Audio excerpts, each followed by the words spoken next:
গোপালগঞ্জে নিখোঁজের ২১ দিন পর মিলল ব্যবসায়ীর মরদেহ। নিখোঁজ হওয়ার ২১ দিন পর গোপালগঞ্জ সদর উপজেলায় একটি কবরস্থান থেকে মাটি চাপা দেওয়া অবস্থায় এক ব্যবসায়ীর মরদেহ উদ্ধার করেছে পুলিশ।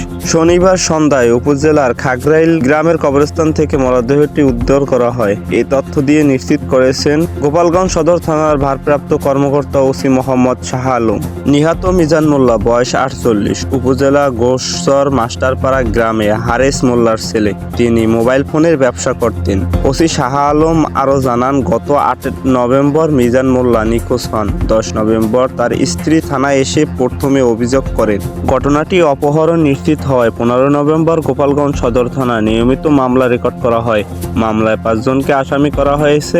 ১৮ নভেম্বর মামলার প্রধান আসামি জাহিদুল ইসলাম মোল্লাকে গ্রেপ্তার করে রিমান্ডে নেয় পুলিশ। তিনি বলেন, রিমান্ডে জাহিদুলের দেওয়া তথ্য, সিসি ফুটেজ ও প্রযুক্তিগত সহায়তায় অনুসন্ধান চালিয়ে আগাইল গ্রামের কবরস্থানে মাটি চাপা দেওয়া অবস্থায় মিজান মোল্লার মরদেহ উদ্ধার করা হয়েছে। তিনি আরও বলেন, এই হত্যাকাণ্ডে জাহিদুলের সংশ্লিষ্টতার প্রমাণ পাওয়া গেছে। ময়নাতদন্তের জন্য মরদেহ মর্গে পাঠানো হয়েছে। এই ঘটনার জড়িত বাকি আসামিদের গ্রেপ্তারের অভিযান চলছে।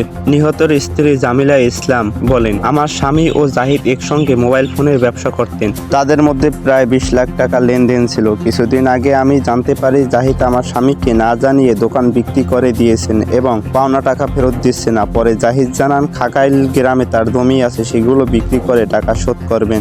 তিনি আরও বলেন, ৮ নভেম্বর রাতে জাহিদ ফোন করে আমার স্বামীকে খাগাইলে টাকা নিতে ডেকে নেয়। সেই রাতেই তিনি নিখোঁজ হন। জামিলা ইসলাম বলেন, আমার স্বামীকে পরিকল্পিতভাবে হত্যা করা হয়েছে।